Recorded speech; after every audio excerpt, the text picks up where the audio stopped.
Assalamualaikum warahmatullahi wabarakatuh. Halo Sobat Misteri Sunyi Mencekam. Mudah-mudahan kabar Anda di hari ini masih selalu dalam lindungan Allah Subhanahu wa Ta'ala. Jumpa kembali bersama kami, channel yang setiap hari selalu menyuguhkan cerita-cerita misteri menarik. Dan untuk kesempatan kali ini, kami akan berbagi sebuah kisah nyata misteri yang berjudul Rumah Berjejer 3. Kejadian ini terjadi saat saya masih menginjak sekolah dasar. Saya lupa tahun pastinya. Yang jelas saya dan keluarga baru saja pindah rumah dari yang sebelumnya tinggal di samping rumah Rombe ke tempat baru, masih di desa yang sama, yaitu Omah Jejer Telu, Rumah Berjejer 3. Omah Jejer Telu mungkin tidak banyak orang Jawa sekarang yang tahu maksud dari istilah ini, karena fenomena seperti ini sudah langka terjadi. Bahkan mungkin sudah tidak, karena Omah Jejer Telu rupanya memiliki arti kelam yang dulu sangat dipercaya, terutama bagi orang-orang tua. Omah Jejer Telu adalah dua rumah menghadap satu rumah tunggal, dan bila dilihat dari sudut atas membentuk pola segitiga. Hal inilah yang membuat orang-orang tua di tempat saya sangat menentang pembangunan rumah baru ini, karena dikhawatirkan membentuk pola segitiga yang dapat mendatangkan musibah bagi dua rumah lain. Kalau kata kakek saya, ngundang braung. Braung sendiri itu penggambaran dari makhluk hitam menyerupai genderuwo, tapi bola matanya saja sebesar tempeh. Jadi makhluk ini lebih besar lagi, dan biasanya dia memilih satu rumah untuk ditempati, balik ke rumah baru. Dua penghuni yang sebelumnya sebenarnya sudah menentang pembangunan ini, tapi tidak bisa berbuat apa-apa, karena bagaimanapun pembangunan ini dinyatakan sah. Selidik demi selidik, pembangunan rumah ini rupanya untuk rumah kos dari pabrik gula. Terlibatnya pihak pabrik membangun rumah ini membuat banyak warga curiga bila pembangunan ini disengaja untuk membuat istilah Omah Jejer Telu ini terwujud. Tapi sayangnya tidak ada orang yang memiliki bukti hal ini. Lagi pula ini hanya istilah gaib yang tidak dapat dibuktikan. Hal yang membuat warga semakin curiga sebenarnya adalah lokasi. Lokasi yang dipilih pihak pabrik adalah dua rumah paling tua di desa saya. Aneh kan? Tapi sekali lagi, tidak ada yang bisa membuktikan maksud dibangunnya rumah ini, karena nyatanya pembangunan tetap berlanjut. Bisa dibilang, terbentuklah istilah ini dari dua rumah tua dengan satu rumah baru yang membentuk pola segitiga. Hal ini diperparah dengan salah satu rumah tua, tepat di halaman rumahnya terdapat kuburan keluarga. Konon setiap malam Jumat, satu dari dua nisan ini bisa terbang. Tapi hal ini tidak terlalu menakutkan bila dibandingkan dengan cerita-cerita selanjutnya. Seperti nisan terbang sendiri sudah banyak disaksikan oleh warga yang berjaga. Jadi bukan hal baru, tapi yang paling menakutkan justru terjadi di rumah baru ini, rumah kos ini. Saya ingat cerita ini ramai dibicarakan 1 minggu setelah batu pertama diletakkan. Malam hari terdengar dari jendela rumah Ibu Rismoyo suara wanita menangis. Ibu Rismoyo ini usianya 60-an, beliau tinggal bertiga dengan anak dan cucunya. Di bawah atap di dalam kamar beliau yang jaraknya tidak terlalu jauh dari pembangunan rumah baru, Ibu Rismoyo seyakin-yakinnya mendengar suara wanita menangis. Takut dengan suara itu, Ibu Rismoyo pergi ke kamar anaknya. Saat menuju ke kamar anaknya, Ibu Rismoyo terkejut dengan suara telepon yang berdering. Waktu itu yang punya telepon bisa dibilang orang kaya, bahkan orang-orang yang sangat kaya. TV saja tidak banyak yang punya. Bisa dibilang Ibu Rismoyo ini orang berada. Ibu Rismoyo berhenti memandang ke atas meja tempat telepon berdering, antara bingung dan takut. Ibu Rismoyo ragu untuk mengangkatnya, namun ia ingat bahwa suami dari anaknya mungkin yang sedang menelpon, membuat wanita tua ini akhirnya memutuskan untuk mengangkatnya. Halo? Suaranya gemetar saat menjawab telepon. Lama menunggu Ibu Rismoyo tak juga mendengar jawaban. Beliau mengulangi pertanyaan yang sama. Halo? Tetap saja siapapun yang ada di balik telepon itu pasti sedang mengerjai dirinya. Tapi saat Ibu Rismoyo mau menutup, suara tangisan dari wanita itu terdengar, lirih, lirih sekali, sampai membuat wanita tua ini penasaran. "Halo Mbak?" Begitulah Ibu Rismoyo bertanya. Saat itu barulah suara di ujung lain itu menjawab, "Maaf, saya minta tolong." Kaget, Ibu Rismoyo mencoba menunggu. "Anak saya baru saja meninggal, Bu. Saya minta tolong Anda siram kuburannya dengan air bunga, biar dia bisa tenang dan tidak mengganggu." "Maaf, Anda siapa?" tanya Ibu Rismoyo. Tapi suara di ujung telepon tak menjawab, hanya suara nafasnya yang terdengar jelas, seperti sesenggukan saat seseorang sedang menangis. Malam itu bulu kuduk Ibu Rismoyo sebenarnya sudah berdiri, namun beliau masih mencoba untuk kuat menunggu. Saat itulah suara menangis yang sebelumnya terdengar lirih itu berubah menjadi suara tertawa cekikikan. Ibu Rismoyo ketakutan sekali sampai langsung menutup telepon. Tapi tak lama kemudian suara telepon kembali berdering. Ibu Rismoyo merasa ada yang mengawasi dirinya. Di ruang tengah dalam kondisi lampu dimatikan, Ibu Rismoyo berdiri mematung melihat telepon yang terus-menerus berdering. Akhirnya setelah berpikir bahwa mungkin memang ada yang sedang mengerjai beliau, Ibu Rismoyo memberanikan diri mengangkat telepon sambil membentak. Sekali lagi hening. Ibu Rismoyo tidak mendengar jawaban apapun dari entah siapa yang ada di ujung telepon. Sampai akhirnya lagi-lagi suara tangisan dari wanita itu terdengar. Kali ini Ibu Rismoyo mendengarnya secara langsung. Suara itu terdengar dekat, dekat sekali. Tanpa menggunakan telepon, Ibu Rismoyo bisa mendengar suara itu secara langsung. Hal ini membuat Ibu Rismoyo berniat untuk pergi, seperti tahu apa yang akan dilakukan wanita tua itu. Sosok misterius di telepon itu lalu berkata, "Saya sekarang ada di samping Anda." Ibu Rismoyo menoleh melihat seluruh ruang tengah, namun beliau tak mendapati siapapun di sini. Ketakutan sudah menguasai wanita malang itu. Dia membanting telepon, lalu bergegas ke kamar anaknya. Sampai di sudut matanya ia melihatnya. Sosok wanita menggendong bayi yang masih merah. Tapi Bu Rismoyo tidak lagi peduli. Dia sudah melesat masuk ke kamar anaknya. Anaknya terbangun melihat ibunya menatap dirinya dengan ekspresi ketakutan. "Ada apa, Bu?" Ibu Rismoyo hanya menggelengkan kepala. Dia tak bisa bicara.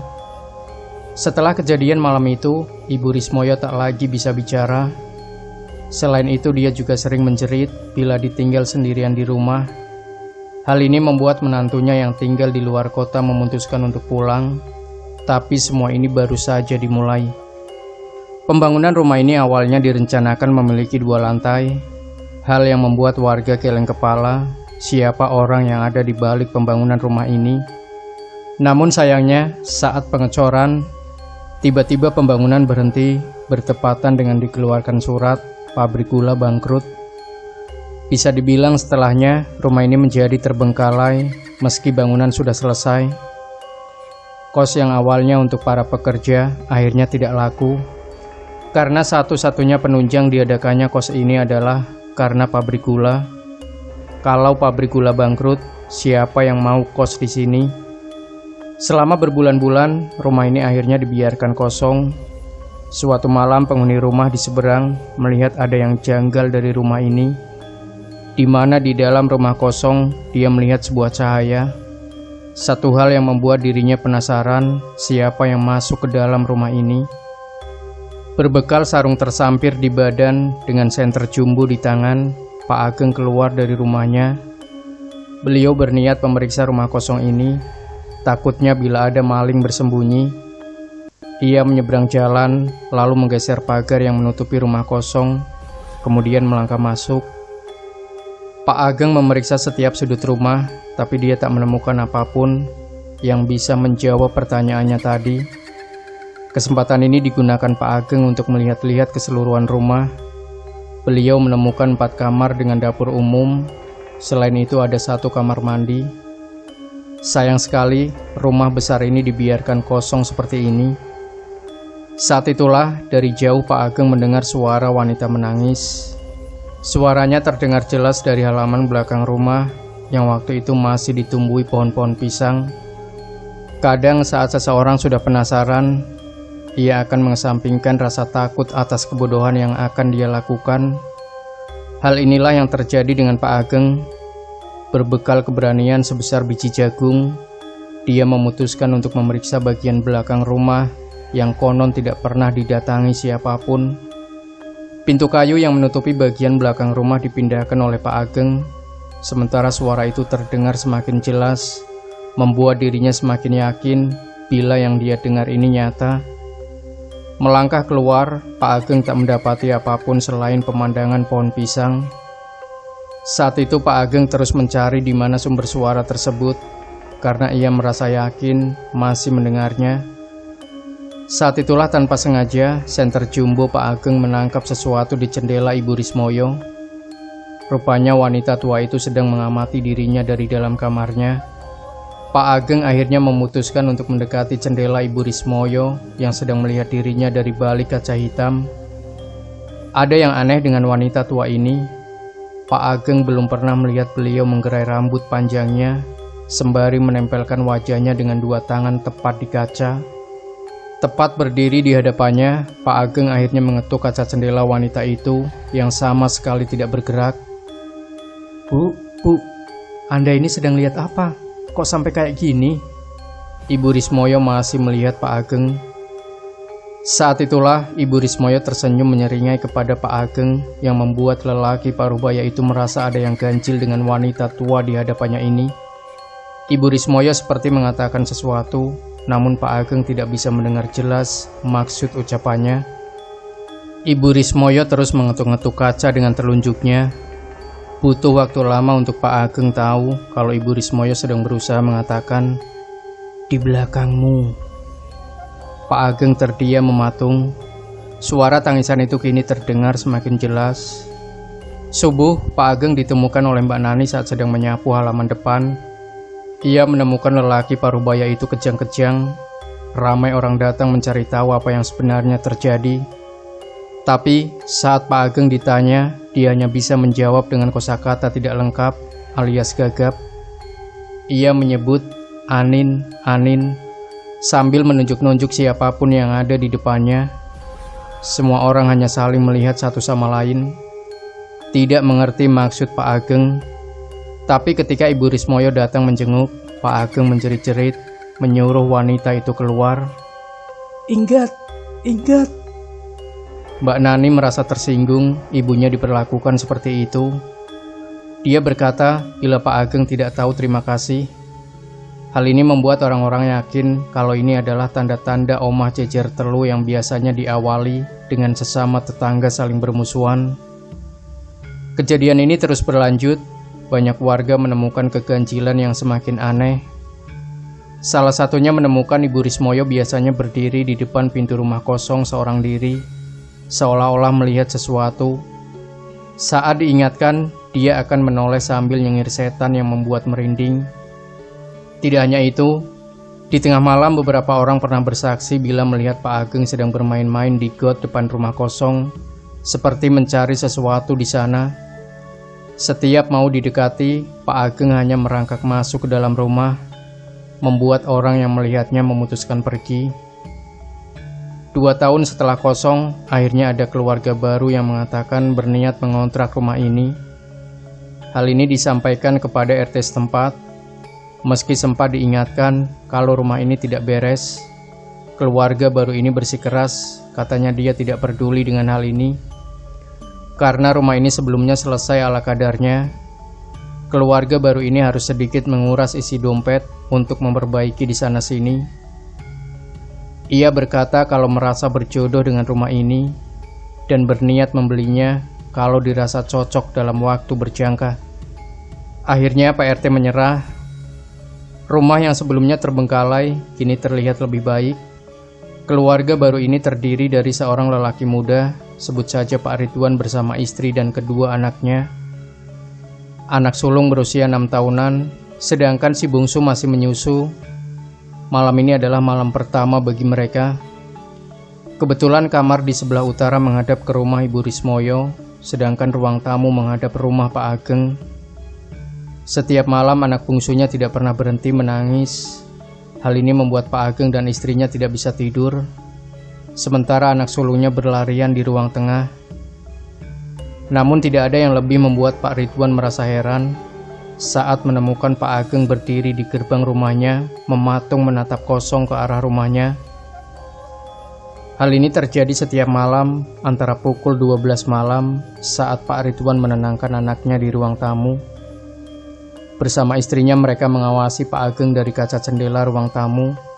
Takut terjadi hal-hal yang tak diinginkan, Pak Ridwan keluar untuk mengingatkan Pak Ageng, tapi lelaki ini justru tersenyum sebelum melangkah mundur. Melangkah mundur bukannya berbalik. Aneh sekali. Belum selesai dengan urusan Pak Ageng, terdengar anak sulungnya berteriak menjerit yang membuat mereka akhirnya berlari untuk melihat apa yang terjadi. Anak sulungnya menunjuk-nunjuk kaca jendela yang ditutupi oleh gorden. Pak Ageng memeriksa saat melihat di hadapannya ada Bu Rismoyo. Hal ini terjadi setiap malam, membuat Pak Ridwan akhirnya menyampaikan protes kepada Pak RT, membuat mereka akhirnya dikumpulkan di salah satu rumah warga. Di sana Bu Rismoyo menangis menggelengkan kepala, seolah berkata itu bukan dirinya. Hal yang sama dilakukan Pak Ageng. Pak RT menyarankan untuk memanggil kiai untuk membersihkan seisi rumah, tapi Pak Ridwan tidak percaya dengan hal-hal seperti ini. Dia menolak, lalu kembali ke rumah, hal yang membuat warga merasa geram. Tapi ini akan terjadi penyesalan karena setelahnya kejadian itu terjadi. Malam itu, kedua anaknya sedang tertidur lelap. Pak Ridwan melangkah keluar dari dalam kamar. Ia merasa tenggorokannya kering saat dia menuju ke dapur, dan tiba-tiba dia mendengar suara seorang wanita sedang menangis. Suaranya berasal dari dalam kamar mandi. Pak Ridwan berjalan menuju ke sumber suara, di mana dirinya menemukan bayangan seseorang dari bawah pintu. Ragu bila benar-benar ada orang di dalam, Pak Ridwan mendorong pintu, melihat siapa yang berada di sana. Sebelum Pak Ridwan sadar, dirinya berhalusinasi karena dia tak melihat siapapun ada di dalam kamar mandi. Anehnya, ia masih saja mendengar suara wanita menangis. Pak Ridwan melangkah masuk, melihat isi di dalam bak mandi. Namun sekali lagi dirinya tak menemukan apapun. Saat ia berbalik, Pak Ridwan mendapati istrinya menggendong si bungsu. "Dek, ngapain?" tanya Pak Ridwan. Istrinya tidak menjawab. Ia ikut masuk ke dalam kamar mandi sembari bergumam seorang diri. Ia menimang-nimang si bungsu sebelum menenggelamkan tubuh anaknya ke dalam bak mandi. Salah satu hal yang membuat Pak Ridwan langsung mendorong wanita itu. Sambil memegang kepalanya, istri Pak Ridwan menjerit, menangis sekeras mungkin. Pak Ridwan merasa keheranan. Ia berteriak apa maksudnya. Dia melakukan hal gila tersebut. Sesaat kemudian istrinya melihat Pak Ridwan menunjuk-nunjuk Pak Ridwan sambil berkata, "Lihatlah anakmu."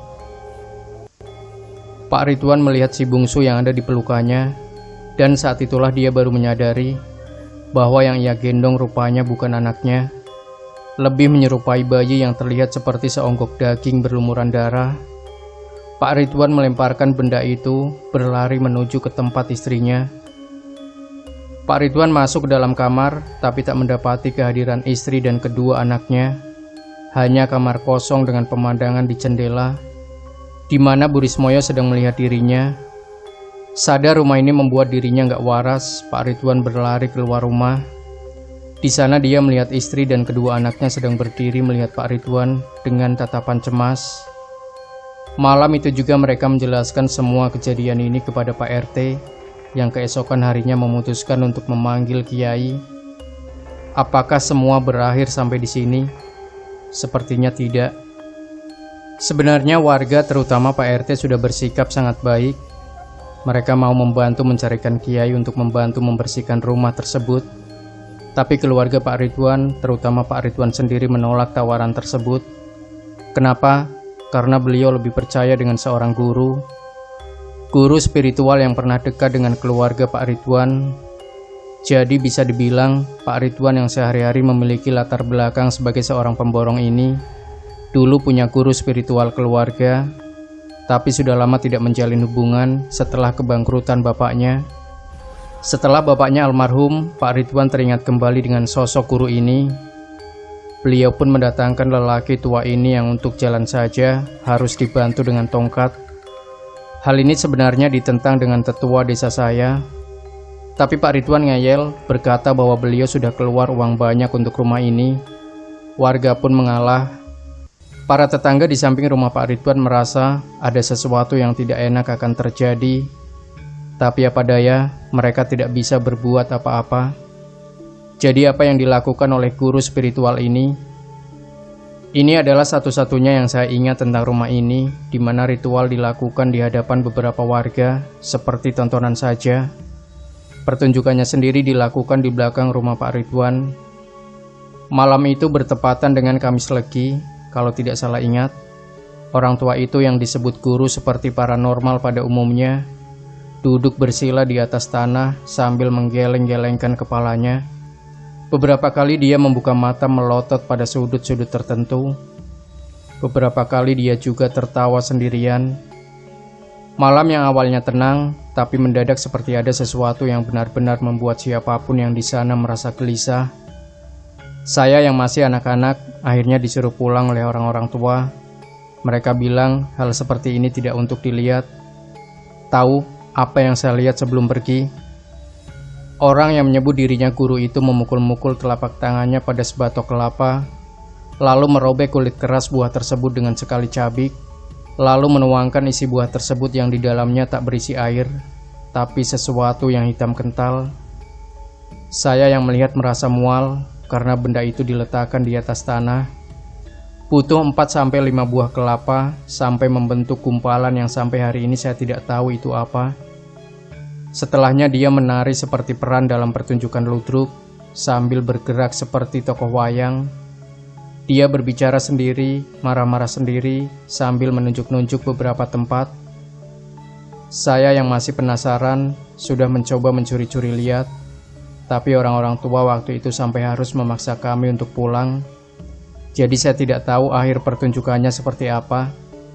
Yang saya tahu adalah hasil dari pertunjukan itu yang saya dengar dari mulut anak-anak yang lebih tua.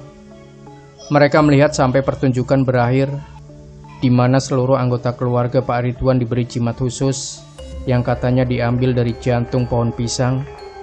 Untuk anak-anak Pak Ridwan diberi kalung berbentuk persegi 4 berwarna hitam yang disebut subuk. Sedangkan Pak Ridwan diberi kemuning seperti keris, hanya saja lebih kecil, ukurannya sebesar ibu jari. Lalu apa yang terjadi sebenarnya? Begini, rupanya di belakang rumah di tepat di kiri pondasi ditemukan sebuah kuburan tua yang digali serampangan, lalu ditutup oleh semen. Saat diperiksa oleh warga atas perintah dari orang yang menyebut dirinya guru, ditemukan sebuah kuburan bayi. Hal yang ganjil dari semua ini adalah tidak ada yang tahu siapa pemilik bayi malang itu yang dipendam di samping pondasi rumah. Pak RT waktu itu sangat terkejut mendengarnya. Awalnya tidak ada yang percaya, tapi setelah dibuktikan, rupanya benar ditemukan tulang dengan kain yang sudah tidak berbentuk. Yang menjadi masalah adalah siapa pemilik dari jasad bayi malang tersebut. Guru itu menyebut bila ada sesuatu yang mengganggu dirinya tentang pentingnya identitas penemuan ini. Dia hanya berpesan untuk menguburkan jasad ini lebih layak, sementara beliau mau mencari sendiri. Akhirnya kuburan itu dipindahkan ke kuburan umum desa. Tapi siapa sangka, justru ini adalah awal semuanya. Awal dari sesuatu yang lebih berbahaya bersemayam di dalam rumah ini. Berhari-hari setelah pertunjukan si guru itu tidak ada yang terjadi. Anak-anak Pak Ridwan mengenakan subuk mereka, sementara kemuning yang didapat Pak Ridwan disimpan di dalam lemari. Keluarga Pak Ridwan tak lagi diganggu oleh makhluk yang kadang menyerupai wujud tetangganya itu. Tapi semua ini hanya sementara saja, karena pada malam itu Pak Ridwan baru pulang dari luar kota. Waktu itu belum ada yang punya handphone, hanya telepon rumah. Pak Ridwan menghubungi rumah dari wartel di samping jalan tol, ingin mengabarkan bahwa sebentar lagi ia pulang. Pak Ridwan menekan tombol telepon rumahnya. Tak beberapa lama, seseorang di ujung mengangkat panggilannya. Itu adalah istri Pak Ridwan. Mereka saling berbicara satu sama lain, tapi ada yang aneh. Sayup-sayup Pak Ridwan mendengar suara lain, suara seperti merintih menangis. Suaranya pelan sekali. Pak Ridwan bertanya, "Dek, Acung nangis?" Acung adalah si bungsu. Mendengar hal ini, istri Pak Ridwan awalnya diam saja. Ia berkata kalau si Acung sedang tidur. Pak Ridwan lalu diam sebelum bertanya kembali, "Beneran? Kok kayak ada yang nangis?" Selama perjalanan bis malam, Pak Ridwan tidak bisa duduk dengan tenang. Wajahnya terlihat resah.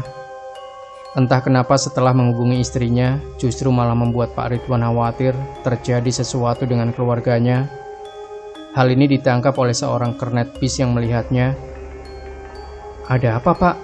Kok sepertinya ada masalah?" Pak Ridwan hanya tersenyum, enggan menceritakan masalahnya. Tapi si kernet bis seperti tahu sesuatu. Dia terus melihat Pak Ridwan mencuri-curi pandang. Hal ini disadari oleh Pak Ridwan. Saat Pak Ridwan mengatakan di mana dia akan turun, si kernet lalu berujar, "Pak, nanti kalau pulang, nggak ada salahnya mencuci kaki terlebih dahulu. Dan jangan lupa untuk melihat bayangan." Pak Ridwan tidak mengerti maksud pemuda yang usianya mungkin setengah dari usianya.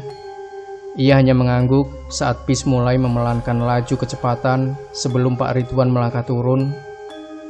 Bis kembali melanjutkan perjalanan. Kernet itu masih memandang Pak Ridwan.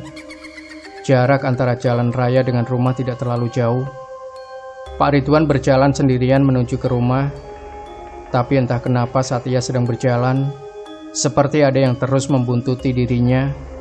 Hal ini membuat Pak Ridwan berkali-kali harus berhenti melihat ke belakang. Tapi anehnya, tak ditemukan siapapun. Setiap kali langkah Pak Ridwan terdengar, lagi-lagi perasaan seakan-akan ada yang membuntuti dirinya terasa lagi. Semakin lama semakin intens. Pelan-pelan Pak Ridwan mulai merinding, terutama saat suara-suara mulai terdengar di telinganya. Ia sampai di rumah dini hari. Setelah mengambil kunci dari kantong celananya, Pak Ridwan melangkah masuk. Hal pertama yang dia lakukan adalah menuju ke kamar tempat istri dan anaknya sedang tidur. Tapi ada kejadian aneh, karena sebelum Pak Ridwan masuk ke kamar istrinya, ia melihat si sulung mengintip dari pintu kamarnya. Saat Pak Ridwan melihat itu, si sulung langsung menutup pintu lagi. Hal ini membuat Pak Ridwan termenung sejenak. Ia merasa semakin janggal. Ada apa dengan anaknya? Kenapa dia belum tidur? Hal yang tidak biasa bagi si sulung. Pak Ridwan mengurungkan niat masuk ke kamar. Ia sekarang mendekati pintu si sulung, di mana Pak Ridwan lalu mengetuk pintu kamarnya, namun tak ada jawaban dari dalam kamar. Tetapi Pak Ridwan mendengar dengan jelas, di balik pintu si sulung seperti bersandar di sana, tertawa cekikikan. Pak Ridwan mulai mengetuk pintu sembari memanggil nama anaknya. "Mbak, buka Mbak, kok belum tidur?" teriak Pak Ridwan, tapi tak ada jawaban. Setelah mengetuk memanggil berkali-kali, akhirnya pintu kamar si sulung terbuka dengan sendirinya. Pak Ridwan melangkah masuk. Ia melihat anaknya sedang tidur dibalut selimut di atas ranjang. Pak Ridwan mendekatinya perlahan-lahan. Ia yakin bahwa apa yang baru saja dia dengar adalah suara anaknya. Tapi melihat anaknya sudah tertidur lelap, lalu suara siapa yang tadi baru saja dia dengar? Pak Ridwan berdiri di samping si sulung, lalu mengusap rambutnya. Tiba-tiba dari belakang, Pak Ridwan merasa sekelebat bayangan melintas, diikuti suara tawa familiar yang baru saja dia dengar. Pak Ridwan menoleh. Ia meninggalkan si sulung melihat ke belakang, namun tak ada siapapun. Pak Ridwan menutup pintu kamar. Ia baru mengingat bila belum mencuci kakinya seperti pesan kernet bis yang ia temui. Saat Pak Ridwan bersiap menuju ke kamar mandi, tiba-tiba dari kamarnya, istrinya bersama si bungsu melihat dirinya dengan sorot mata kosong. "Sudah pulang, Mas? Sini." Ada beberapa hal yang membuat Pak Ridwan masih diam memandangi istri dan anaknya. Pertama, selama dia hidup bersama istrinya, ia tak pernah melihat perempuan itu menggerai rambutnya. Biasanya ia menguncirnya. Kedua, cara dia menimang anaknya terlihat ganjil dengan posisi tangannya. "Lihat apa, Mas? Sini." Ia tersenyum. Senyuman yang membuat Pak Ridwan tidak akan pernah bisa melupakannya. Ia juga mengenakan daster putih, salah satu pakaian yang jarang sekali dipakai oleh istrinya saat malam hari. Tapi Pak Ridwan tak memikirkan hal ini lebih jauh. Ia mendekat. Saat Pak Ridwan mendekat, tiba-tiba si sulung menangis. Cepat-cepat istrinya kembali menimang-nimang sembari menenangkan. Saat itulah Pak Ridwan akhirnya berbalik menuju kamar mandi, lalu mencuci kedua kaki serta tangannya. Tapi saat ia sedang melakukan hal itu, tepat di belakangnya, Pak Ridwan melihat si sulung berdiri melihat dirinya. Hal ini membuat lelaki itu cukup terkejut. Sejak kapan si bungsu bisa berdiri? Merangkak saja dia nggak bisa. Tak lama dari belakang, istrinya datang tersenyum lalu berkata, "Acung pinter, Mas, bisa jalan." Malam itu Pak Ridwan menimang Acung sendirian di ruang tengah. Ia ingin anak itu tidur, sementara istrinya mengawasi dirinya dari atas kursi. Saat itu beberapa kali Pak Ridwan melihat ke arah kamar si sulung, di mana ia melihat gadis itu lagi, mengintip lalu menutup pintu lagi. Hal ini terjadi berulang-ulang kali. "Dek, itu anakmu kok nggak tidur?" "Siapa?" "Si Mbak itu loh, ngintip terus." Istri Pak Ridwan tertawa kecil lalu berkata, "Biarkan saja, nanti kalau lelah juga tidur sendiri." Pak Ridwan hanya diam mendengarnya. Semua semakin aneh. Saat itulah suara telepon berdering. Pak Ridwan menoleh melihat istrinya yang kebetulan juga melihat dirinya. Siapa dini hari seperti ini menelpon? Pak Ridwan sembari menggendong Acung mengangkat telepon. Ia masih bisa melihat si sulung mengintip dirinya. "Halo? Mas di rumah?" Pak Ridwan hanya diam mendengarkan. "Aku dari sore ke rumah ibu sama anak-anak. Tadi sudah tak hubungi tempatmu kerja, katanya kamu udah balik. Gak tahu kenapa aku gak tenang, makanya aku nelpon Mas." Pak Ridwan melirik istrinya masih memandang dirinya, memperhatikan Pak Ridwan menutup telepon, lalu berjalan meninggalkan istrinya masuk ke kamar. Sesaat kemudian, dia mengikuti dirinya. Tak hanya itu, si sulung juga mengikuti, sementara Acung masih ada di tangannya. Pak Ridwan membuka lemari, mencari di mana kemuningnya disimpan. Semakin lama Acung terasa semakin berat. Pak Ridwan berusaha tetap tenang, sembari tangannya membongkar baju satu persatu. Tapi ia tak kunjung menemukan benda ini. Saat itulah dari bayangan kaca di almari, Pak Ridwan melihat Acung anaknya, rupanya menyerupai bocah kecil gundul. Sosok yang menyerupai istrinya masih berdiri, diam tak bergerak. Pak Ridwan mendorong pintu almari, mengarahkannya pada si sulung yang berdiri malu-malu di samping pintu kamar. Sosoknya berubah menjadi sosok dengan kain kafan yang tidak lebih tinggi dari anak gadisnya. Wajahnya hitam. "Cari ini, Mas." Telapak tangan terulur dengan kemuning di atasnya. Pak Ridwan melihat dari sudut mata sebelum mengarahkan pintu melihat istrinya yang rupanya adalah sosok perempuan dengan leher daglek. Ia melihat Pak Ridwan menyeringai, berujar dalam suara lirih, "Anak saya di mana?" Belum berhenti di situ, rasanya Pak Ridwan ingin menjerit, lari tunggang langgang dari rumah itu, tapi tubuhnya seperti patung. Hanya bisa membeku diam sesaat sebelum akhirnya dia menyadari di atas lemari ada sosok kakek tua keriput dengan bulu di tubuhnya, melotot memandang dirinya. Tidak ada yang bisa diingat apa yang terjadi setelahnya, karena Pak Ridwan sadar, tiba-tiba di hadapannya ramai orang berkumpul. Ada seorang lelaki mengenakan sorban putih memandang Pak Ridwan, sembari menepuk-nepuk bahunya.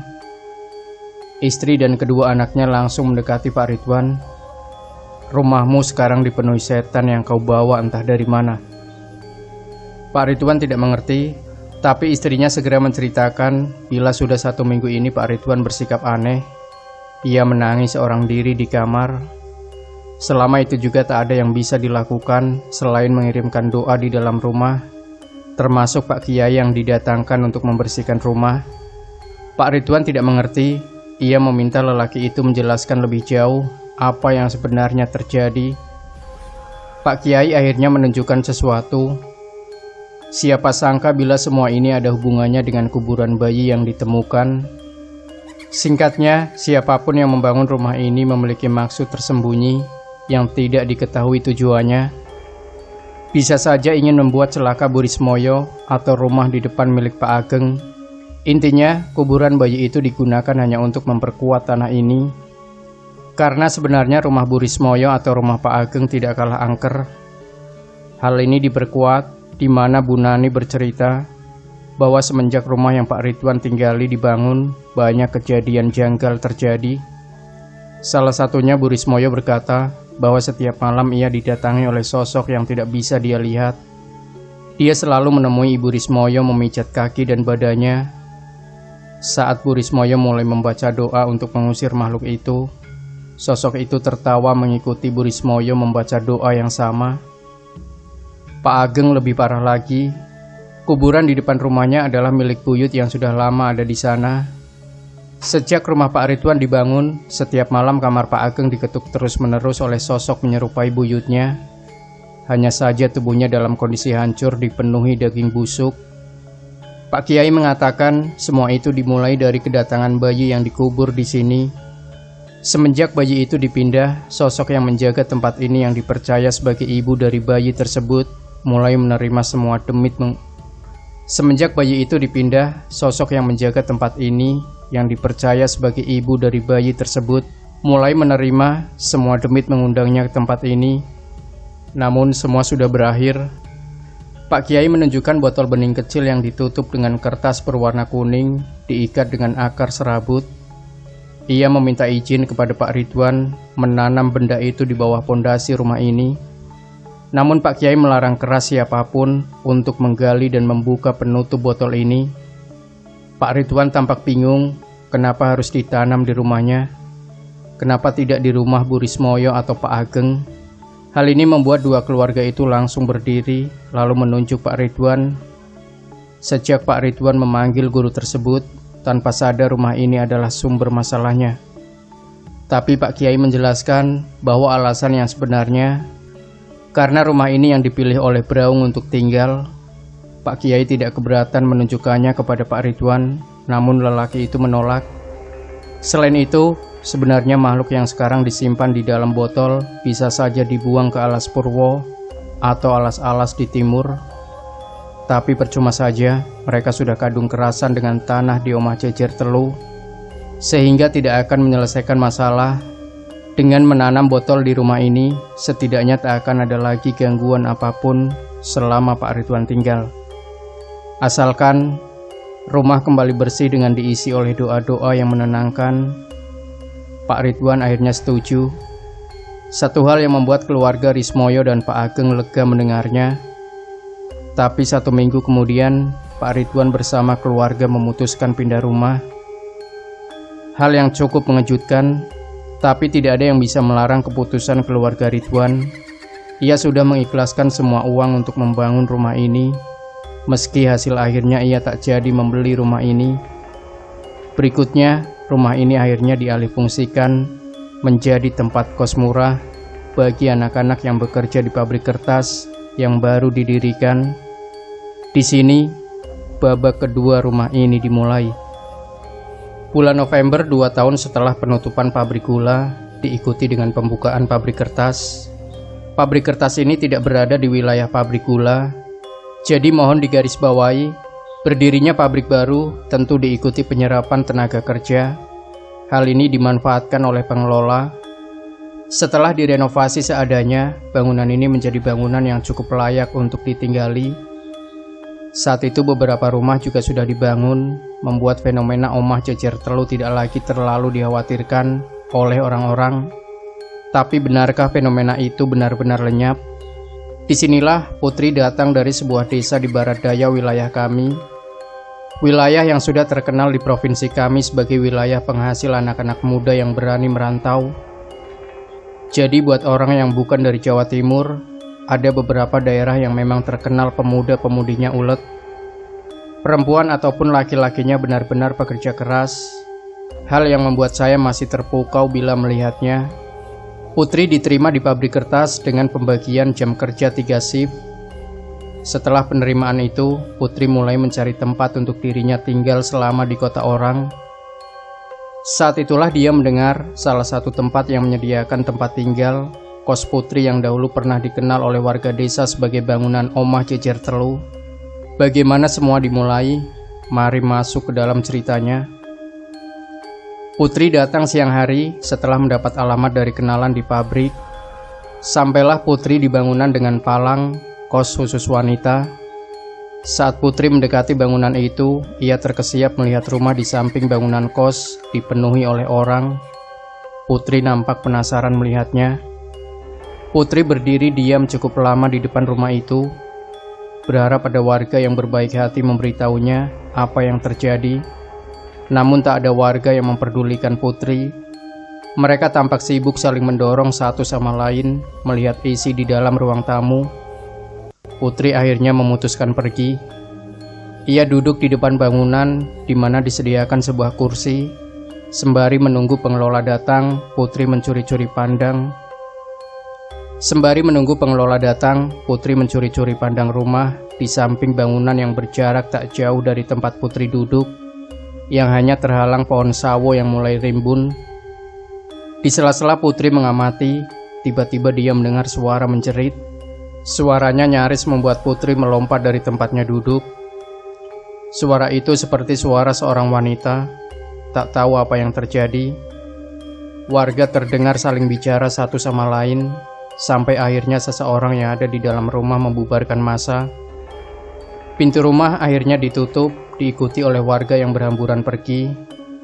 Saat itulah seorang lelaki parubaya melewati tempat Putri, duduk tanpa membuang kesempatan.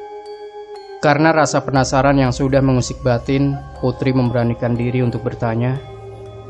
"Ngapunten, ada apa ya Pak?" "Oh itu Mbak, Bu Rismoyo katanya ketemplean. Sudah beberapa hari ini beliau berlaku aneh. Terus dipanggilkan Kiai buat bantu. Sepertinya sudah baik kan?" Putri hanya mengangguk mendengarkan arti ketemplean dalam bahasa Indonesia yang berarti kerasukan. Lelaki parubaya itu pergi. Tak lama setelah kepergian lelaki itu, pengelola datang yang adalah seorang wanita dengan sepeda kumbang. Terjadi basa-basi di antara mereka, mulai dari harga sewa sampai peraturan selama tinggal di sini, yang salah satunya adalah dilarang keluar kos kecuali shift malam. Awalnya Putri merasa ada yang janggal dari ekspresi pengelola, karena beberapa kali dia seperti menunduk saat Putri bertanya perihal peraturan. Karena tidak ada pilihan lain, Putri pun akhirnya setuju. Si pengelola mengajak masuk Putri ke dalam bangunan. Saat Putri melihat sekilas ke arah rumah tempat warga tadi berkumpul, di jendela rumah, tepatnya di kaca tembus pandang di antara rimbun batang daun pohon sawo, dia seperti melihat seorang wanita tua berambut panjang terurai melihat dirinya. Ekspresinya melotot melihat Putri. "Mbak lihat apa? Sini masuk," kata si pengelola melambaikan tangan yang diikuti langkah kaki Putri masuk ke dalam bangunan. Di dalam sana, Putri melihat 3 kamar berjejer ukuran kecil yang semuanya menghadap ke arah selatan, sementara 2 kamar lain menghadap ke utara. Pengelola menjelaskan bila bangunan ini baru saja mengalami renovasi besar-besaran. Hal ini terlihat di mata Putri, termasuk anak tangga, di mana saat Putri bertanya tentang hal ini, pengelola menjelaskan bila pembangunan untuk lantai 2 belum selesai, terkendala dana. Putri mengerti. Pengelola mengantarkan Putri ke kamarnya, menjelaskan bila Putri adalah penghuni keempat dari 5 kamar, yang artinya 1 kamar kosong. Sialnya, Putri mendapatkan kamar di samping kamar kosong itu, tepatnya kamar yang menghadap ke utara. Setelah menyelesaikan pembayaran dan serah terima kunci, pengelola akhirnya pamit. Ia mengatakan kalau saat ini 3 penghuni kamar sedang bekerja shift pagi. Jadi kemungkinan Putri untuk bertemu mereka adalah saat sore nanti. Putri mengangguk, pengelola pergi. Di dalam kamar berukuran kecil itu, Putri meletakkan tas, memindahkan baju yang ada di dalamnya ke dalam almari kayu. Kamarnya sendiri tampak sederhana dengan pintu dan jendela persegi panjang ke atas, bertutupkan gorden untuk privasi masing-masing penghuni. Saat itulah Putri mendengar suara pintu terbuka yang berasal dari luar kamarnya. Putri mendekat ke jendela, mengintip dari balik gorden. Seorang wanita berambut panjang keluar dengan kaos berwarna hijau, di bahunya tersampir handuk. Ia berjalan dalam posisi menunduk. Denah lokasi bangunan ini sebenarnya sederhana. Ruang tengah ada di antara kamar Putri dan 3 kamar jejer. Sementara di bagian timur ada sekat tembok yang dipakai sebagai dapur umum. Sementara bagian selatan dari sekat tembok ada 1 kamar mandi tempat perempuan itu masuk. Saat itu Putri tidak merasa curiga. Ia berpikir mungkin saja pengelola lupa dengan jadwal penghuni kos, sehingga ada 1 di antara mereka yang tidak bekerja. Seseorang yang baru saja keluar dari kamar yang ada di tengah. Meski Putri berpikir seperti itu, namun hal ini mengganggu dirinya.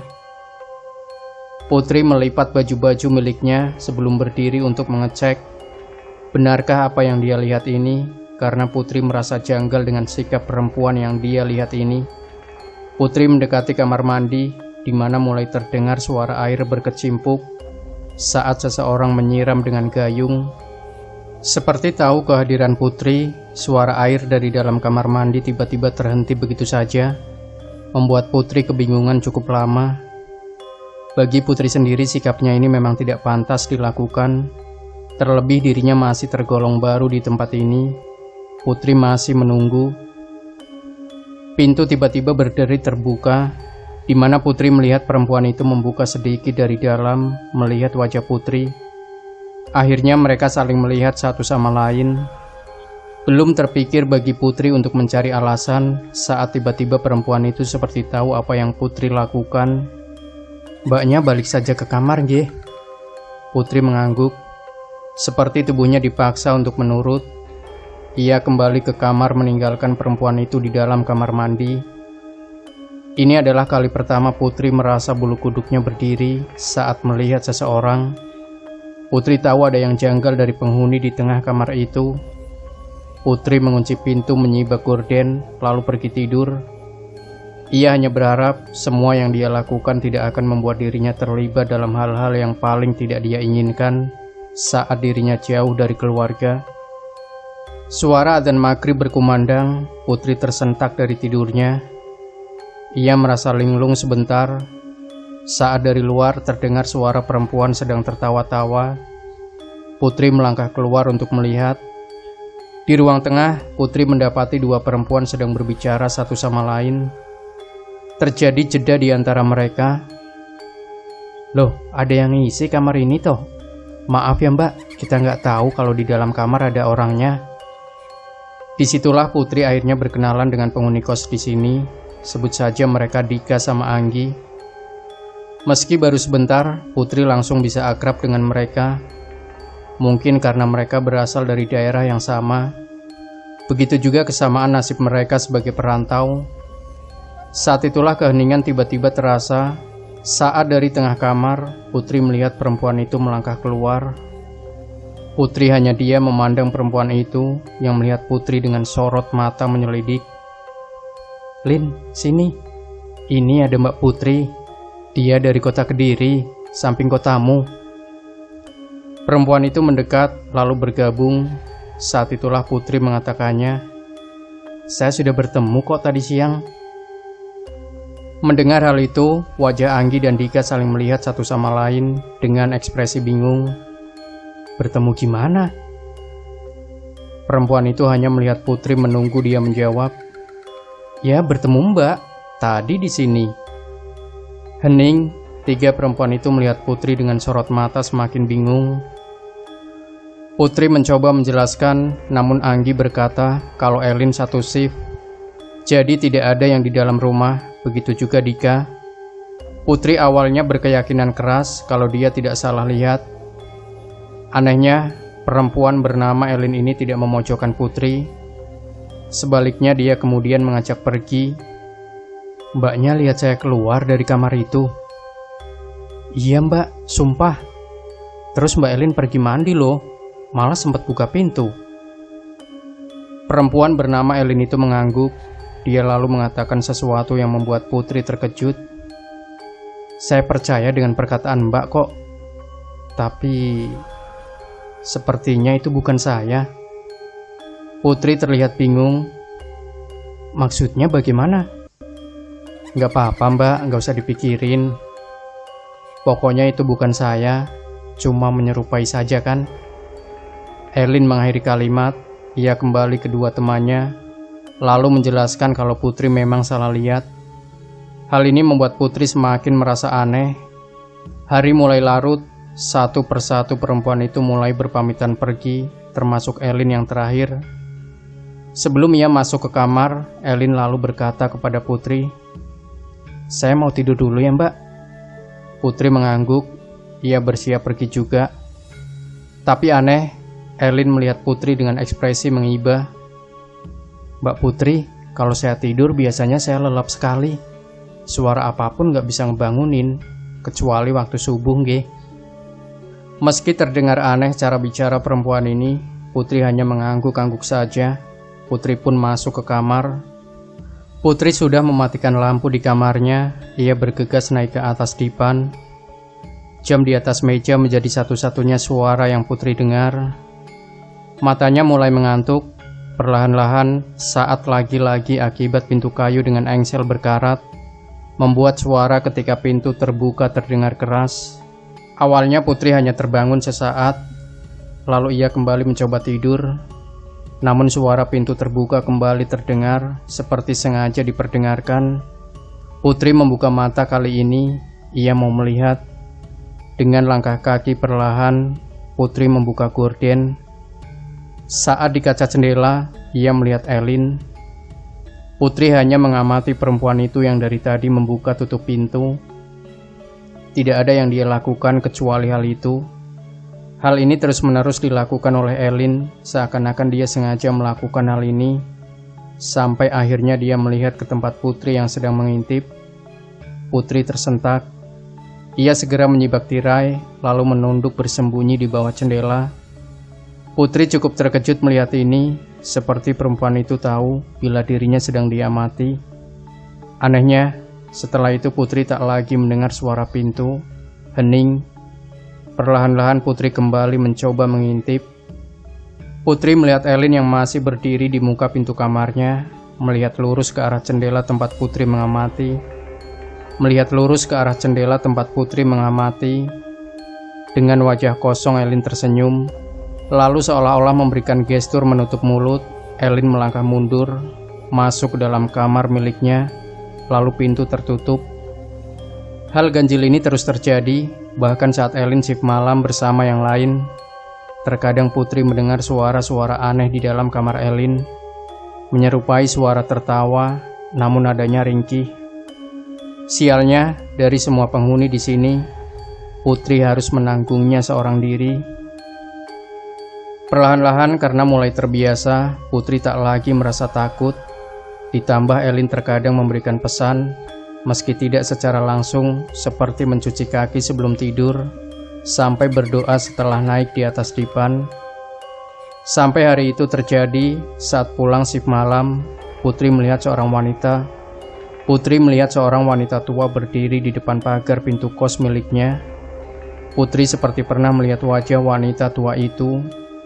Ia benar-benar terasa familiar. "Nduk, kamu itu masih diganggu kodamnya anak itu. Kamu mau tak kasih caranya, biar tidak ada yang ganggu lagi," kata si wanita tua. Namun Putri tak menggubris, ia melewati wanita tua itu. Putri membasuh kakinya, kemudian berjalan ke kamar. Saat dirinya berpapasan dengan Anggi, wajahnya terlihat kebingungan, terutama saat melihat Putri. "Ada apa, Anggi? Anggi yang mungkin sudah tidak sanggup menahan lalu berkata kepada Putri, "Aku boleh nginep di kamarmu nggak?" Malam itu Anggi menginap di kamar Putri. Ada hal yang menarik perhatian Putri, adalah tangan Anggi yang tentrum. Putri yang tidak bisa menahan diri lalu bertanya, "Ada apa sih aslinya?" Anggi melihat Putri dengan sorot ketakutan. Ia lalu duduk menunjuk kamar Elin. "Aku takut sama Elin." "Kenapa toh Elin?" tanya Putri. "Kemarin aku bertengkar sama dia." "Biasalah, kerja, terus ada masalah. Terus anak itu kayak kesal sama aku, gak diajak bicara sama sekali. Terus pas itu aku lagi tidur, tiba-tiba anak itu gedor-gedor pintu. Waktu itu kamu sip malam, terus si Dika gak pulang. Cuma aku sama Elin. Takut asli aku. Sampai sekarang aku gak bisa lupa suaranya." "Suara apa?" "Ya, suara Elin." Putri tidak mengerti. Ia menunggu Anggi menceritakannya lebih jelas. "Elin teriak-teriak, tapi suaranya beda. Suaranya tinggi melengking, terus bilang kalau dia bakalan buat musibah sama aku. Sumpah aku gak berani buka. Dia terus ngintipin aku di kaca yang kututup pakai gorden sampai pagi." Putri terdiam. Ia tak bicara apapun. "Ya sudah, besok kalian baikan saja. Kerja jauh buat cari duit, bukan musuh." Anggi mengangguk. Putri tak lagi membahas hal ini karena keesokan paginya ia melihat Anggi dan Elin sudah berbaikan. Mereka saling berbicara satu sama lain lagi. Tapi siapa sangka bila sesuatu terjadi. Malam itu, saat Putri melewati rumah tetangganya, lagi-lagi Putri bertemu wanita tua itu. "Nak, kesini." Wanita tua itu melambaikan tangannya di dekat pohon sawo, sembari menahan tubuhnya yang bungkuk. Putri awalnya ingin melewatinya saja, tapi cara wanita tua itu melihat membuat Putri merinding, sehingga tanpa sadar Putri akhirnya menuruti perkataan wanita tua itu. "Odam anak itu aslinya jahat, Nak. Kalau sama kamu paling beraninya usil. Coba kamu mampir di kamar temanmu itu. Lihat sendiri. Terus ke sini. Putuskan apa enaknya. Apa mau kamu biarkan?" Wanita tua itu tertawa, lalu berjalan masuk ke dalam rumah. Ia melihat Putri menyeringai sembari mengangguk. Tiba-tiba Putri merasa firasat yang buruk. Putri sudah berdiri di pintu kamarnya, berniat masuk setelah mencuci kaki. Saat dia melihat kamar Anggi, di mana lampu kamarnya masih menyala, Putri pun mendekati kamar Anggi. Tapi tiba-tiba dari kamar Elin, gorden jendelanya terbuka, di mana wajah Elin muncul melotot melihat Putri. Begitu pintu kamar Anggi dibuka, Putri melihat temannya meringkuk di sudut dipan. Putri mendekati, bertanya apa yang terjadi, tapi Anggi lalu mendorong-dorong tubuh Putri saat dia menyentuhnya. Anggi terus berkata, "Ampun Lin, ampun," teriak Anggi terus menerus. Saat itu Putri baru menyadari ada yang tidak beres. Saat itu juga Putri menggedor pintu kamar Elin. Perempuan itu melangkah keluar dengan ekspresi bingung. Putri menarik tangan Elin, membawanya masuk ke dalam kamar Anggi. Saat itu Putri menceritakan apa yang terjadi. Elin bersumpah dirinya tidak pernah menggedor pintu Anggi. Ia memang terlibat masalah berdua, tapi Elin mengaku dirinya tidak merasa dendam sedikit pun. Putri akhirnya mengatakan bahwa dirinya tahu bila dia memiliki sesuatu dari pendahulunya. Saat itulah Elin mengaku, "Memang ada, tapi dia nggak sampai mencelakai. Aku sendiri bersumpah, apa pernah dia sampai bikin kamu sakit?" Putri lalu menggeleng, "Aku kalau bisa buang, pasti ku buang. Tapi nggak bisa. Bapakku sendiri yang bilang, gak usah dibuang, karena ini bawaan lahir." Malam itu Putri dan Elin akhirnya tinggal di kamar Anggi, menjaganya sampai Putri ingat dengan pesan tetangga. Wanita tua itu bisa membantu dirinya. Keesokan pagi, Putri bertamu di rumah wanita tua itu. Seorang wanita parubaya yang membukakan pintu. Ia melihat Putri menyelidik. "Siapa?" Putri memperkenalkan diri serta niatnya bertamu ke rumah ini. Awalnya wanita itu merasa curiga karena tiba-tiba ada orang yang ingin bertemu ibunya yang sedang terbaring sakit. Namun karena niatnya baik, sehingga wanita yang memperkenalkan dirinya dengan nama Mbak Nani itu akhirnya mau mengantar Putri bertemu dengan Ibu Rismoyo, satu-satunya wanita tua yang ada di dalam rumah ini. Putri kaget bukan main melihat wanita tua itu terbaring di atas dipan dengan tubuh kurus kering. Putri tak memperhatikan tubuhnya karena waktu itu ditutupi oleh kain sewek. Saat melihat Putri, wanita itu tiba-tiba bereaksi. "Kesini, Nak." Mbak Nani lalu melangkah pergi menuju ke dapur. Saat hanya berdua dengan Putri di dalam kamar, tiba-tiba Bu Rismoyo meminta Putri menutup pintu lalu menguncinya. Meski ini terdengar aneh, namun Putri melakukannya. Setelah mengunci pintu, Putri berbalik, tapi tiba-tiba ia dikejutkan dengan Ibu Rismoyo yang sudah berdiri mencengkram wajah Putri. "Diam." Putri tiba-tiba merasa takut. Ia begitu terkejut, wanita tua ini melakukan hal ini. Ibu Rismoyo lalu menutup jendela kamar. "Jangan sampai Hodam anak itu dengar, Nak," kata Ibu Rismoyo berbisik. "Kamu kesini mau minta tolong kan?" Putri mengangguk. "Begini caranya. Malam Jumat nanti, di sebelah kamar mandi ada keramik nomor 1. Bongkar isinya. Di dalamnya ada sebuah botol berisi kertas. Ambil lalu buka dan baca yang keras. Kamu dan temanmu tidak akan lagi diganggu oleh Hodam anak itu. Rumah itu akan menjadi aman tentram." Bu Rismoyo menyeringai sebelum kembali ke atas dipan. Tiba-tiba Mbak Nani mengetuk pintu, membuat Putri terlonjak terkejut dibuatnya. Putri pun segera membuka pintu. Mbak Nani terlihat murka, untuk apa Putri mengunci pintu, ditambah jendela juga, sehingga kamar ini kekurangan cahaya. Namun Putri berdalih bila Bu Rismoyo yang menyuruh dirinya. Bahkan dia sempat berdiri di sini dengan dirinya. Mbak Nani melihat Putri dengan wajah curiga. "Mana mungkin. Ibu sudah gak bisa jalan setahun ini." Putri yang mendengar hal itu mengatakan bila dirinya pulang bekerja shift malam, dia sering melihat Bu Rismoyo berkeliaran. Namun Mbak Nani justru berkata bila Putri berbohong. Putri pun pergi dengan perasaan bingung. Sudah 2 hari Anggi mengajukan surat cuti. Dia memilih pulang seperti saran yang diberikan Putri tempo hari. Dika dan Elin berpamitan karena malam Jumat ini mereka mendapat giliran shift malam. Setelah mereka pergi, Putri meraih linggis yang dia sembunyikan pagi ini, mencari letak di mana Bu Rismoyo memberitahunya. Ia pernah mendengar, mungkin saja ini adalah akar masalahnya. Karena bangunan ini memang terasa janggal. Dengan mengikuti perkataan Ibu Rismoyo, mungkin Putri bisa membuat tempat ini menjadi lebih baik. Setidaknya itu yang ia pikirkan.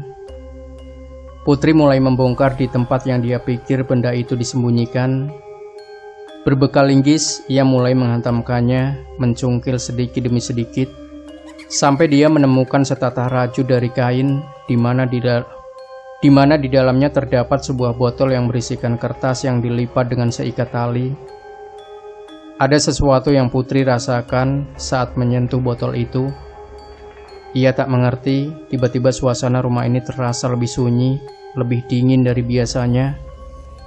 Putri membuka botol, meraih kertas yang dilipat. Perlahan-lahan ia menarik seutas tali yang melingkari kertas yang tak terlalu besar. Kertas itu terlihat tua berwarna kekuningan. Di dalam kertas tersebut, Putri menemukan tulisan tangan berbahasa Arab. Rupanya itu adalah isim. Ia pernah mendengar tentang isim dan raja. Itu seperti surat yang menggunakan bahasa Arab yang biasa digunakan untuk jimat lama. Putri tak berani membaca kertas itu. Ia tahu ada yang salah dengan ini. Saat dari belakang ia merasa sesuatu mengawasi dirinya. Putri melihat ruang tengah yang kosong, seakan-akan dirinya mendengar langkah kaki. namun tak ada siapapun. Sebelum sesuatu melintas dengan cepat, lenyap. Dari dalam kamar Putri terdengar rintihan suara wanita yang sedang menangis begitu pilu. Hingga tanpa sadar, Putri melangkah perlahan-lahan mendekati kamarnya. Ia tahu ada sesuatu di dalam sana. Siapa? Bukankah dia sendirian di dalam rumah ini? Putri membuka pintu, namun ia tak menemukan siapapun. Apakah dirinya salah mendengar? Namun dari kamar tempat Elin tidur, tiba-tiba suara pintu berderit terbuka terdengar, membuat Putri melihat sesuatu yang ada di dalamnya. Sesuatu berdiri di dalam kegelapan kamar melihat dirinya. Sebelum Putri mendekat, suara itu kembali terdengar. Mbak Yu. Putri kembali melihat ke dalam kamarnya. Ia mencari di mana suara itu berasal. Aku di atas, Mbak. Iya, di atasmu. Putri mengangkat kepalanya. Saat di atas, ia melihat wajah wanita melihat Putri melotot. Tidak ada yang tahu apa yang dilakukan Putri. Tidak ada, karena saat Dika dan Elin sampai di rumah, tidak ada apa-apa. Tapi Elin merasakan hal lain. Saat pertama Elin menginjakkan kaki di lantai kos, dia sudah merasa aneh. Udara di dalam kos terasa anyep, hambar, tidak nyaman. Tetapi Elin tidak mau mengatakan hal ini kepada Dika, karena takut Dika salah persepsi dengan apa yang Elin rasakan. Namun sepertinya tak lama bagi Dika untuk menyadari keanehan ini, karena saat mereka menuju ke kamar masing-masing, di ruang tengah mereka menemukan Putri. Putri duduk di atas lantai, di antara meja dan kursi dengan piring berisikan nasi yang lembek, seperti dimasak dengan serampangan, tidak matang. Putri terus menyuap nasi yang terlihat seperti muntahan itu dengan tangan kosong. Dika dan Elin merasa mual saat melihat Putri. Dika yang terkejut lalu bertanya kepada Putri, tapi perempuan itu tidak menjawab sama sekali. Elin akhirnya berjongkok mengambil piring itu dari hadapan Putri. Reaksi perempuan itu adalah melotot, memandang Elin dengan sorot meremehkan. Elin merinding saat Putri memandanginya. Elin meninggalkan Putri, sementara Dika yang tidak tahu apa-apa lalu masuk ke dalam kamar mengunci pintu. Disitulah Elin menemukan satu keramik seperti tercongkel, tapi Elin tidak berpikir apa-apa. Ia meletakkan piring lalu kembali ke kamar. Putri sudah tidak ada di ruang tengah. Elin melangkah masuk ke dalam kamar mengunci pintu, tapi perasaannya tidak tenang. Ia memandangi kamar Putri dari jendela gelap sekali. Meski hari belum siang, tapi belum pernah Elin merasa segelap ini di dalam kamar Putri. Elin masih belum tahu apa yang terjadi dengan temannya. Sampai akhirnya, ia baru saja menyadari di samping kamar Putri, tepatnya kamar kosong yang belum ada penghuninya. Tepatnya di gorden, ada wajah seorang kakek tua memandangi Elin. Sontak perempuan itu berkilah dan menutup rapat-rapat jendela. Elin mulai sadar, di dalam kos ini berbeda. Setelah shift malam, Elin berniat istirahat sebentar. Dia melangkah ke atas ranjang. Saat tubuhnya menempel tepat di atas dipan, Elin langsung merasakan bahwa dirinya tak lagi sendirian di tempat ini. Dari celah pintu almari, seperti ada yang mengawasi dirinya. Elin mulai merasa cemas. Elin ingat petuah bapak. Manusia itu sensitif, tapi tidak semua bisa memaksimalkan kesensitifan ini. Saat seseorang sendirian, tapi merasa bahwa ada yang mengawasi, hal ini benar adanya. Artinya tak jauh dari orang tersebut, sebenarnya sesuatu sedang mengintai, menunggu. Elin membongkar isi tasnya, ia mencari di mana terakhir menyimpan benda itu. Semakin lama suasana di dalam kamar semakin intens. Terasa penuh, namun udaranya begitu hambar, sangat tidak menyenangkan untuk ditinggali. Setelah Elin mencari membongkar tumpukan pakaian, akhirnya ia menemukan benda itu. Tasbih yang dibuat dari biji salak. Elin segera bertikir di atas dipan tempatnya duduk, membaca ayat menenangkan dirinya. Setidaknya itu yang Elin harapkan. Namun belum berhasil Elin menenangkan diri, pintu yang sudah dikunci tiba-tiba terbuka dengan sendiri. Elin berhenti sebentar, namun jari jemarinya masih memutar tasbih biji salak. Saat itulah tidak ada angin, pintu yang terbuka menutup lagi, namun menimbulkan suara berdebam yang sangat keras. Hal ini disusul dengan jeritan suara dari kamar Putri. Elin hanya bisa tercengang mendengarnya. Elin pergi keluar, di sana dia melihat Dika yang sudah berganti pakaian. Mereka saling berpandangan satu sama lain, sebelum yakin menuju ke kamar Putri bersama-sama. Dika berjalan di belakang Elin yang perlahan-lahan mendorong pintu. Di sana mereka melihat Putri yang sedang tidur. Mereka yakin mendengar suara Putri menjerit, namun nyatanya perempuan ini sedang tertidur lelap. Aneh, karena tidak ada orang lain yang ada di dalam sini kecuali mereka bertiga. Saat itulah Putri membuka mata, lalu duduk di atas dipan. Putri menunduk dengan rambut berantakan. Elin akhirnya yakin setelah sebelumnya dirinya hanya merasa curiga. Yang pertama Elin lakukan adalah mendekati Putri, perlahan-lahan lalu menepuk bahunya. "Namanya siapa?" Putri tak langsung menjawab, ia hanya menyeringai. Dika melihat ke arah dua temannya bingung. "Bapak pernah bilang, setan tidak akan berbohong saat ditanya." Mereka menyesatkan, namun menghindari sebuah kebohongan. Begitu juga dengan apa yang Elin lihat saat ini. Putri tidak menjawab pertanyaan. Ia menghindari pertanyaan itu dengan tawa cekikikan, membuat Elin merasa ngeri. Elin menyuruh Dika mengambil air putih. Saat Dika pergi mengambil air, Putri melihat Elin. "Jangan diulangi lagi ya, yang kamu lakukan itu gak berguna." Dika kembali dengan segelas air yang diambil oleh Elin. Elin meminumkan air putih itu kepada Putri, lalu perempuan itu tiba-tiba menjadi tenang, ia kembali tidur. Elin lalu pergi keluar.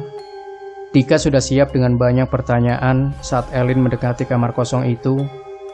Ia mencium aroma kembang yang menyengat dari kamar itu. Elin berusaha melihat apa yang ada di dalam sana, namun tertutup oleh gorden. Dengan perasaan tidak tenang, Elin lalu berkata kepada Dika, "Putri kerasukan." Elin menjelaskan di belakang Putri ada perempuan rambutnya panjang menjilati rambutnya. Dika hanya menggeleng tak percaya. Ada batasan saat manusia tanpa sengaja melihat makhluk seperti itu adalah saat dua-duanya sedang sial. Tapi berbeda bila mereka sengaja menunjukkan wujudnya, apalagi bila bukan mengancam. Hal ini yang ditakutkan Elin, sehingga dia memutuskan keluar siang-siang buta itu. Elin berkata kepada Dika agar dia menjaga Putri sebentar.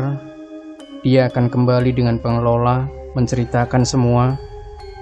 Dika awalnya bingung sampai dia menyadari dia sendirian di rumah ini dengan Putri yang bersikap aneh. Namun Dika mencoba untuk tenang sebelum pintu kamarnya terbuka. Dika menuju ke kamarnya karena sekilas ia melihat seorang anak kecil seperti melintas diikuti suara ranjang berdencit, seperti diinjak-injak oleh seseorang. Namun tubuhnya mendadak merasa lebih dingin dari sebelumnya saat melihat Putri. Saat Dika melewati pintu kamar, ia tak menemukan apapun, hanya kamar kosong. Merasa tenang, Dika berniat kembali ke tempat Putri. Namun, sebelum dia menutup pintu kamar, matanya menangkap sepotong tangan bersembunyi di atas almari, yang kemudian lenyap begitu saja. Dika yang merasa bahwa Elin benar, lalu berlari menuju pintu keluar. Saat ia melihat Elin sudah datang dengan wanita pengelola, Elin mengajak wanita itu masuk cepat-cepat. Dika mengikuti dari belakang. Pintu kamar tempat Putri berada dibuka. Mereka melihat Putri menatap mereka semua. "Ada apa?" tanya Putri kepada mereka. Pengelola itu mendekat, menyentuh kening Putri. "Enggak apa-apa. Kerasukan apa? Jangan aneh-aneh," kata si pengelola kepada Elin. Putri berniat turun dari ranjang, namun tubuhnya hampir saja kehilangan keseimbangan. Pengelola mengatakan kepada Elin, bila Putri hanya sakit biasa, enggak ada hubungannya dengan apa yang Elin katakan. Meski tidak yakin, Elin tidak dapat berbuat apa-apa. Dika pun memilih hanya diam, menemani Putri di kamar. Siang ini harusnya Putri bekerja, namun sepertinya ia izin. Langit mulai gelap, suara adzan maghrib baru saja berkumandang. Dika dan Elin duduk di ruang tengah. Entah keberapa kali mereka melihat kamar Putri, lampu di dalam kamarnya tak kunjung menyala sejak siang tadi. Setelah minum obat, membuat dua perempuan ini was-was.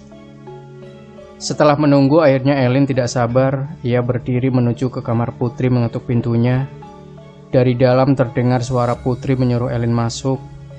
Dika hanya mengawasi dari jauh. Saat itu, lagi-lagi Dika mendengar suara kecipuk saat kaki menyentuh keramik diikuti suara anak. Namun, setiap kali melihat ke sana kemari, Dika tak melihat siapapun. Hanya suara-suara yang sangat pelan, seperti suara anak-anak sedang bermain.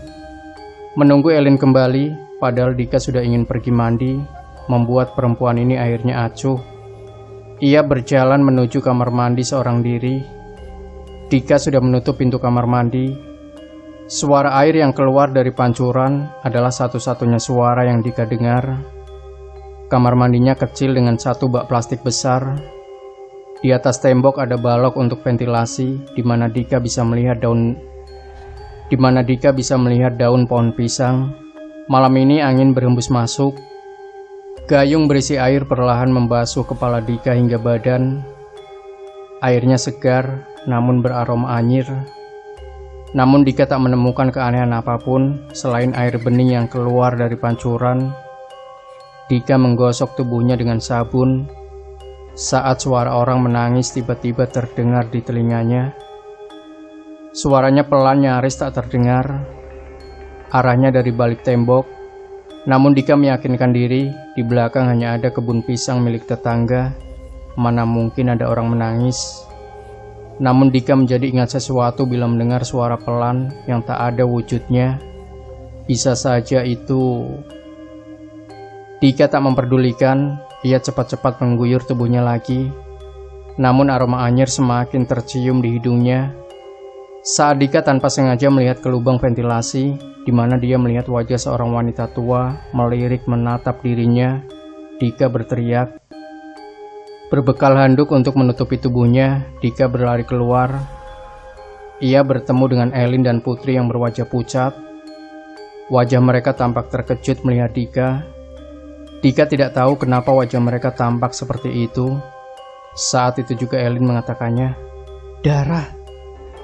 Dika melihat sekujur tubuhnya saat itu. Ia baru saja bermandikan darah. Putri menjerit memalingkan wajah saat mereka menyadari sesuatu mendekat. Seorang wanita tua yang Dika lihat berjalan mendekat. Ia menyeret satu kakinya. Putri menyebut sebuah nama. "Burismoyo, itu orangnya, Lin." "Tidak apa-apa, aku nggak niat mencelakai kok." Dika melangkah mundur, berdiri bersama yang lain. Burismoyo mendekat lalu bertanya, "Di mana kertasnya, Nak?" Wanita tua itu melihat Putri, namun perempuan ini terlalu takut. Elin lalu membujuk Putri, di mana dia menyimpan isim itu. Benda seperti itu tidak baik bila disimpan. Putri masih tak berani menatap wajah Burismoyo, namun dia mencoba mengingat-ingat, sampai Putri akhirnya ingat di mana kali terakhir dia menyimpan benda itu, di dalam perutnya. Burismoyo yang mendengarnya lalu tertawa cepitikan, dia lalu berbalik mundur. Elin yang melihatnya segera menghentikannya, ia bertanya apa maksudnya ini. Dengan sorot mata melotot, Burismoyo lalu melihat keseluruhan ruangan sambil menyeringai. "Sudah rame, tidur bareng saja, Nak." Tapi anehnya, Burismoyo sempat melihat kamar kosong itu cukup lama, sembari mengedah-ngedahkan kepalanya, lalu pergi dengan menyeret satu kakinya. Elin lalu menarik Putri dan Dika menuju ke kamarnya. Burismoyo pergi lewat pintu belakang, meninggalkan mereka bertiga. Di dalam kamar Elin, mereka bertiga sudah mengenakan ruku, wirid semalaman. Sedangkan di luar kamar terdengar suara seperti seseorang saling berbicara satu sama lain. Putri menghentikan wiridnya, namun Elin yang tahu akan hal itu segera menegurnya. Ia bilang cuma malam ini. Malam semakin larut, suara orang sudah menjadi suara benda-benda yang berjatuhan. Elin bilang untuk tak ada satupun dari mereka yang membuka mata, karena setelah ini gangguannya semakin hebat. Putri serta Dika hanya mengangguk, hanya Elin yang melanjutkan. Namun Putri mulai goyah. Ia mendengar bisikan dari seorang wanita yang meminta tolong, lembut sekali suaranya. Ia memohon agar Putri membantu dirinya. Udara sangat dingin, Elin saja belum pernah semerinding ini. Putri semakin lama mulai penasaran suara siapa yang berbisik di telinganya. Orang Jawa mengenal dengan nama Jalayatan yang berarti singgah. Hal ini yang Elin lakukan. Mereka bertiga singgah untuk pamit. Elin membawa Putri dan Dika untuk masuk ke dunia mereka sebelum pergi, lalu menutup semuanya, sehingga mereka tak lagi sama-sama melihat. Namun Putri tidak kembali. Putri melihat langit-langit, pandangan matanya kosong. Hal ini terjadi bahkan saat Elin menepuk pipinya berulang-ulang kali. Saat itu terjadi, Dika tak lagi merasakan suasana mengerikan itu lagi, seakan lenyap. Hanya Putri seorang yang menjadi aneh. Semalaman mereka tidak tidur, menjaga Putri. Pagi itu Elin berniat mau kembali ke pengelola. Saat dia melangkah keluar pintu, saat itulah Pak RT datang dengan seorang lelaki tua berpakaian